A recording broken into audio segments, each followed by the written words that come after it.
comprendre pourquoi, finalement, il y a autant de soignants qui ressentent aujourd'hui le besoin d'évoluer. La charge de travail, l'administratif qui augmente de plus en plus, les incertitudes économiques avec cette fameuse inflation. Et si on devait se projeter maintenant dans 5 ans et qu'on devait demander à quoi ressemblerait notre carrière, scénario numéro 1 qui est plutôt un mode exécutant. Et sinon, on a un scénario numéro 2, le mode entrepreneur, celui qui va déjà commencer à structurer son activité actuelle, son activité principale. Il va mettre en place une stratégie, une vision. Et il y a 3 erreurs fréquentes qui reviennent très très souvent.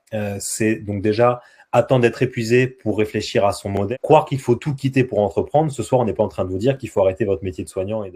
Les possibilités d'entreprendre en 2026, il y en a de nombreuses. On a vu l'exemple d'Anne, l'exemple d'Aurélie. Le fait d'être seul ou d'être accompagné, pourquoi est-ce que beaucoup de soignants ne se lancent pas finalement alors qu'on a toutes ces possibilités? Un des moments qui est important, je pense, c'est de passer à l'action quand on a envie de mettre en place quelque chose. Je pense qu'on en a parlé beaucoup avec Jérémy. Si à un moment donné, on sent qu'on a un projet, l'objectif, c'est pas de se dire je vais le mettre en place dans 6 mois, 1 an. C'est de se dire concrètement comment je me donne les moyens et comment j'y vais, quoi. Voilà. Je pense que c'est important. De toute façon, on le voit, ceux qui réussissent de manière générale, aussi bien au niveau professionnel, que ça soit soignant, même hors soignant, c'est vraiment toujours cette partie passage à l'action qui va faire la différence.